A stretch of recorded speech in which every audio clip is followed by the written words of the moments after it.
Back Denver 7 360 coverage of election 2020. We're finally getting some actual data to talk about here in Colorado. And we have a lot to talk about here in Colorado tonight. And Denver voters, if you went to the polls, you know you had a very long ballot to address this year.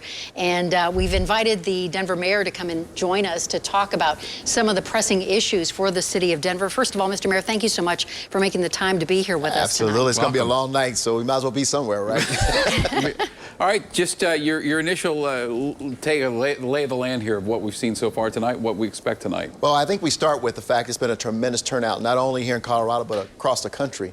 In Denver, we've seen 375,000 or a 81% turnout, which is just absolutely unbelievable. So folks are very, very much engaged. No surprises so far. So do you think, are you surprised that, that people have early on, before things really got going? I think people were scared of COVID. That was going to keep them from voting. We've seen anything but that. No, you know, we wanted to make sure people understood it was safe to vote here in Colorado, in Denver. And even with all the concerns, people boarding up their windows, we wanted folks to understand it was safe and that people were taking precaution. Even with COVID, precautions were taken to protect folks with regards to COVID in our environment. So I'm glad people turned out. And of course, we have good practice with mail-in ballots here in Colorado, and that plays a big role in all of this. And as you look and hear from your constituents, aside from COVID, what do you think were the motivators for people? This is an amazing environment, Ann. You know, from a lot of the vitriol that comes out of the White House and Congress, it's just an amazing environment. I think people want to see change, and they want to be a part, and they were not going to be left with their voices not being heard this election. So I think that attributed mostly to the turnout. Because I think in years past, there's a whole lot of voters who said, none of these issues really apply to me. I don't have a voice. People only contact me every 4 years.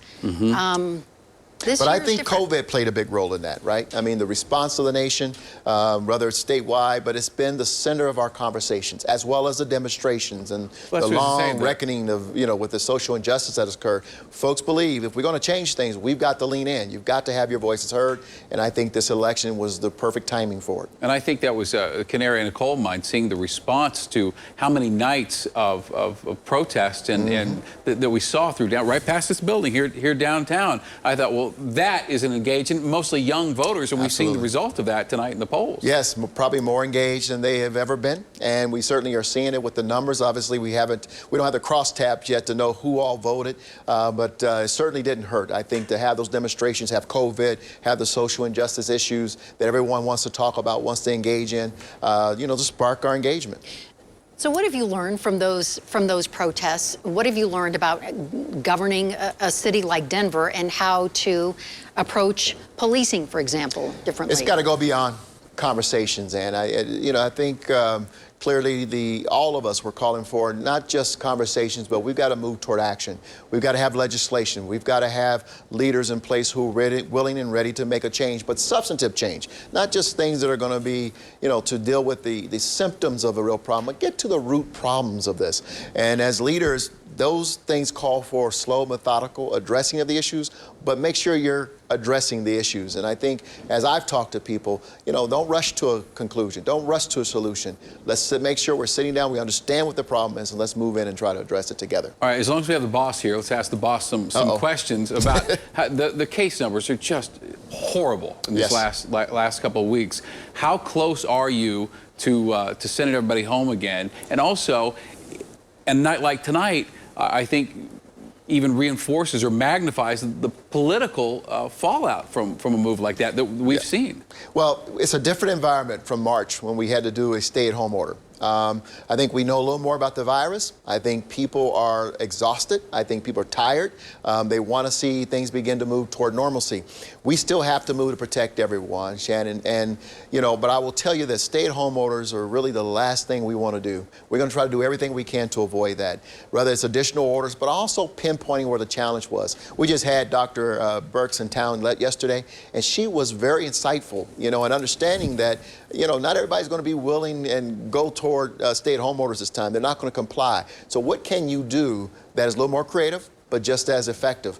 And we are huddling right now on working on those very things. We do that age group 18 to 35 are driving our numbers, and we've got to get a message to them, one, to be tested regularly, and two, to conform their behavior from their small little gatherings to try to help us get control of these numbers. That was going to be my next question. I haven't been anywhere for 7 months except to work, and my whole family is pretty much still following the stay-at-home orders, even though they're not. So who are these people? Why are we seeing every day I come in, we get another 2,000 numbers? I go, who are you people, and where are you? Yeah, you know, really, it's people who are gathering in maybe their backyard barbecues, small little gatherings that, you know, in their homes. Unfortunately, you know, when you're mixing families and people, you don't know where they've been the night before or the week before.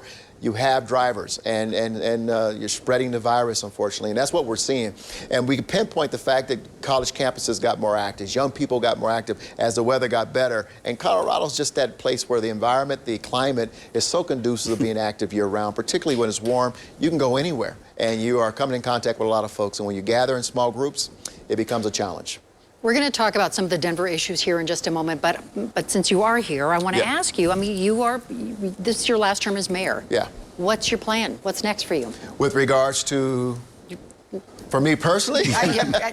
Whatever you want to tell us. You know, I want to finish this term out. I gave the people my word that, you know, we're going to continue to move this city forward. Obviously, we didn't count on COVID. We didn't count on the economy tanking as a result of COVID. But now the real challenge is turning around. And so I'm focused with my team and city council of reviving the economy here locally, putting people back to work, and really getting control of the spread of this virus in our community. You know, not just for me, but our families and for all of our workers. There are a lot of people in trouble right now, and in our city and our state. The biggest obstacle of your political career?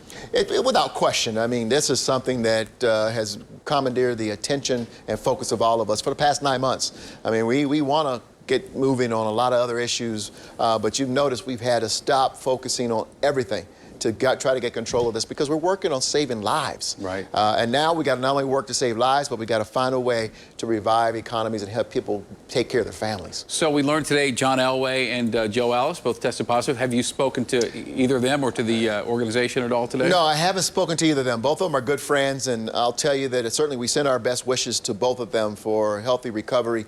We knew at some point in the NFL season these type of things would happen. I can tell you that both John and Joe are healthy men who exercise very regularly, and we just certainly send our thoughts and prayers to both of them. How about you? Everybody in your immediate circle healthy and happy? Yeah, everyone's healthy and happy, and we want to keep them that way. But, you know, again, it's difficult to keep folks nailed down. I've got young adult children, and they have babies as well, and it's hard to you know, convince them to be smart. I mean, they're smart, but to stay home, that's not a thing that young people between the ages of 18 and 35 really want to do. Or even the old people like me. You know, you get anxious, don't you? Yeah. So I'm going to go back to my original question. Yeah. So once you're done as mayor of Denver, what's going to happen? You know what? I don't know what's going to happen, Ann, but you know, maybe looking at private sector as an opportunity is something that you know, I've always wanted to try my hat at a little more, and so, you know, try to get away from the politics for a while and go enjoy life a little bit. But then wait, if you went in the private sector, you couldn't get bombarded with the public every day criticizing your every move. What fun would that be? Yeah, what fun would that be, not being in the fishbowl every day? Making money and not being criticized every day. You know, boy, how miserable. Moving around with some anonymity, yeah, that kind of thing. That'd be fun. We'll look forward to it. That would be fun. Yeah. Let's talk about some of the results for Denver. Okay. And first and foremost, there's just generally there are some issues here that are trying to restrict your movements as mayor of Denver. How are you feeling about that? Well, I didn't support them, and I don't think that they're wise for Denver. Denver has a model. You're talking about initiatives 2E and 2G. 2E would have, you know, allowed City Council, I believe that's the one to approve all of the mayoral at least cabinet level appointees. Denver has a very strong, what we call a strong mayor form of government. It's a model that many cities are aiming for, and you don't want to impede the mayor's ability to attract the very best. And if you have someone who is, you know, trying to recruit from private sector, even public sector, quite frankly, as I recruited a police chief to Denver, you don't want to have to layer on top of that. I would love to have you do this job, but I've got to take you through a confirmation process. More than likely, we would not have been able to recruit the police chief that I was able to bring to Denver. And 2E right now is winning 59 to 40%. Those are the latest numbers on 2E. So also, circling back to something you said earlier, that we did have reports of some of the, and we're watching some of the results come in as we're talking. I think it's already been called for DeGette's seat. Diana DeGette's seat, CD1. So the reports of some of the businesses boarding things up tonight, is that necessary? Is that overkill? People just a little gun shy after the marches? Yeah, I think that's exactly what it is, Shannon. They want to make sure that as we get past this election, that if there are some demonstrations and if someone gets the inkling or the motivation to decide to be destructive, which we're going to work to not tolerate, we will not tolerate in Denver, that they're not victimized again. These windows are not cheap.